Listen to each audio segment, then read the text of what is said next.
Hey guys, welcome to my YouTube channel. This is Nancy from Badillo.com. And on today's video, I wanted to talk about 20 reasons why you're not making sales on Etsy. My front camera is not working, so I will be recording this screen throughout the whole video. Um, so hopefully you'll be okay with that.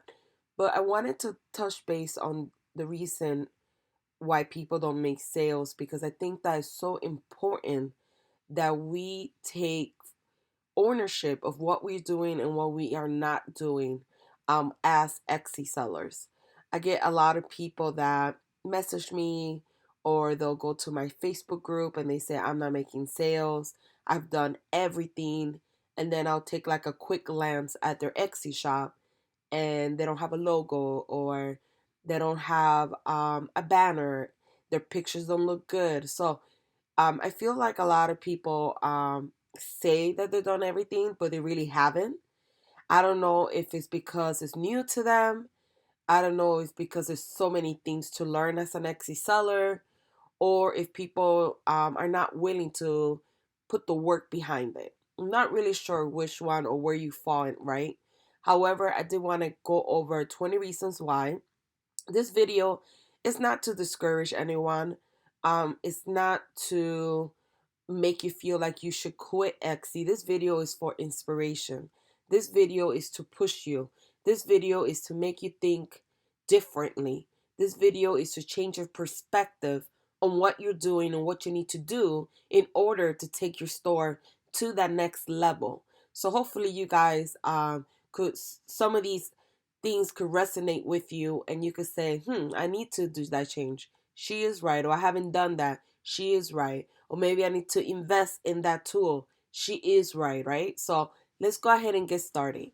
So, reason number one, you're not making sales. Your product photography. Your photo sucks. Your photo does not look good. You have a photo that's cropped incorrectly. You have a photo that has shadows. You have a photo that the person looks at it and they don't really know what they're buying. You have a photo that you got 20 million things in it. Like you have the actual picture of the product, but then you have other stuff in the background that's creating a distraction. You have a photo that doesn't entice anyone. So what you got to always keep in mind as an Etsy seller, or if you sell anywhere e-commerce, is that when you are buying online, you can't wear the item, you can't touch the item, you can't touch the texture. All you have is the photo to sell. So the photo is what's going to make the person want to click on it and buy, or the photo is going to be the is going to also compel people that are not looking for your product to see your product, or stumble across your product and say, wow, I want those earrings, and click on it. But your photo has to be compelling. It has to look great. It has to be, a clear background, a subtle background, natural light. Look at those prominent shops, the ones that you love to shop at.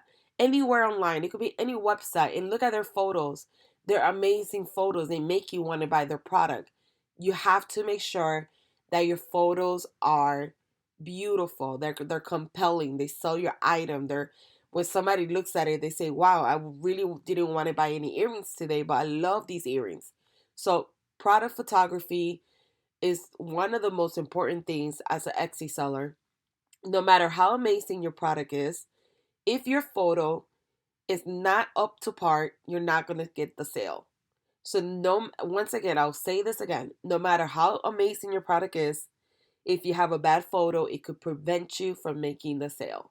So first, you will have to invest in product photography, whether it's buying a light box, whether it's paying somebody else to do your photos, whether it's taking the photos outside so you can have beautiful natural light, whether it's watching YouTube videos to learn more about photography. You're gonna have to invest either your time, or pay someone else for their time. Number two, SEO.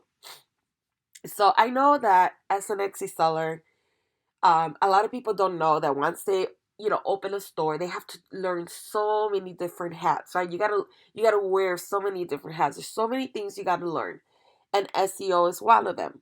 However, We have so many tools like Xrank and Marmalade and keyword planner. We have so many resources to find keywords that it shouldn't be that difficult if you put the time, if you do the groundwork, and you keep doing it and keep doing it and keep doing it until you fully understand how and what does SEO stand for. So SEO, or also known as search engine optimization, is how Google or any search engine like Yahoo, Bing, XC search results, that's how they know what your page is about. And it's based on different factors. There's like over 200 different factors. The most common ones that XC always tells you about is like the title, making sure that your keyword is in the beginning of the title, making sure your keyword is in the beginning of your listing description, which will be considered the meta description, making sure that your other keywords are distributed in the listing description, making sure that you optimize your images. So these are all different factors that play in order for SEO, and for someone to organically find you on the search engine or on XC search. Um, you have to make sure that you take it serious. You have to make sure that you understand it. If you don't understand it and it's very confusing and you don't know how to do it, then maybe you should take a course. Maybe you should watch YouTube videos where they explain what SEO means. Start using the keyword planner. Start using XRank and using those tools until you get better and better and better. Keep in mind that you're not going to get better if you're practicing SEO once a month, because the little bit that you learn, by the time you apply it again, you forgot already. In order to become a perfectionist, or in order to become great at anything, it takes practice, practice, fail, practice, practice, fail. You got to keep going. You got to keep going. You got to keep grinding. Even if you fail, that's the way that you perfect anything in life. And anybody will tell you that. You know that. So instead of saying, oh, SEO is too hard, take it as a challenge. Start searching, join other groups, ask people, what am I doing wrong?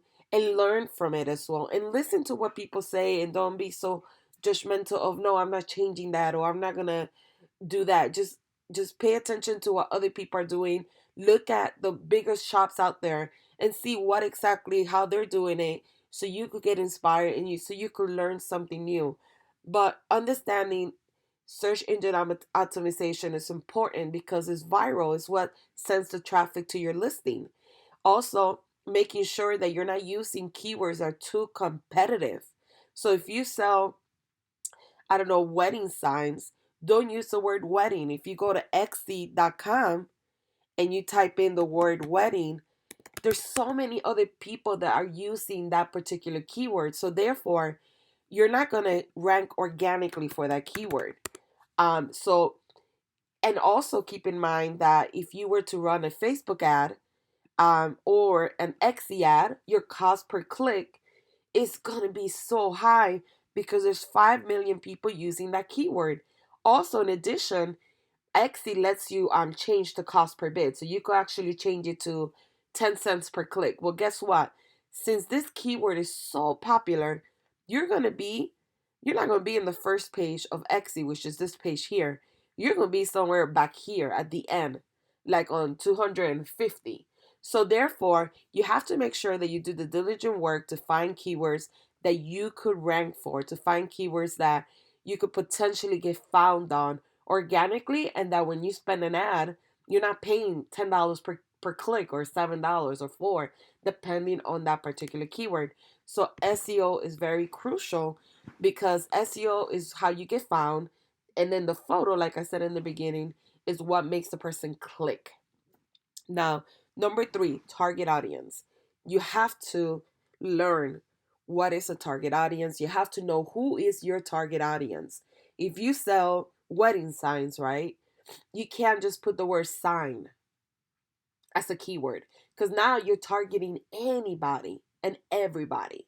And this is the main reason why a lot of people say, I get a lot of views, a lot of impressions, and I still don't make sales. Well, that's the reason why, because you're targeting it to the wrong people. So if you use the word signs, it's gonna all types of different signs will auto populate. So if you go to Etsy right now and you type in the word sign, you're going to see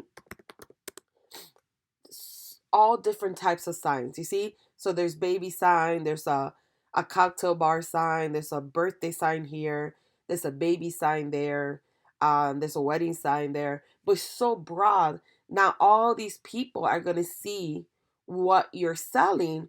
However, you're not targeting the audience that is interested in buying. You're targeting anybody and everybody. So therefore, yeah, your impressions are going to be higher. Yeah, your views might be higher. Yeah, you might get a couple likes here and there on your shop. But that doesn't matter because at the end of the day you want the sale. So if you never got the sale, what's the point of getting all those impressions? So you have to make sure that you know who your target audience is. And how you do that is by researching, by looking at your analytics, Google Analytics, by looking at your Etsy analytics and narrowing it down who's searching you by demographic, female, male, what are the keywords that they're looking for, what other products did they look at. That's how you target your audience and you learn who is your audience. But you definitely have to work on that because if you show your ads or your listings to anybody and everybody and people that are not interested in your product, you will not make sales. Tip number or reason number 4, key performing indicators. So a lot of people upload, listings every day or every other day or whatever. They never check their metrics. They never connect their Google Analytics to their shop. They don't look at their website analytics. They don't look at Etsy analytics. They don't know what's going on. It's important that every month, if not every day, right? But every month, you sit down at the end of the month and you look at your stats and you start understanding what's working, what's not working, what are your popular items, what are the items that you're getting the least likes, um, how can you improve the popular items? Can you make a robust line like additional products to go with that product because that's already a popular product? Can you what can you do to change the stuff that's working, and then the stuff that's not working, remove it from your store? There's no point of spending unnecessary time on things that are not working.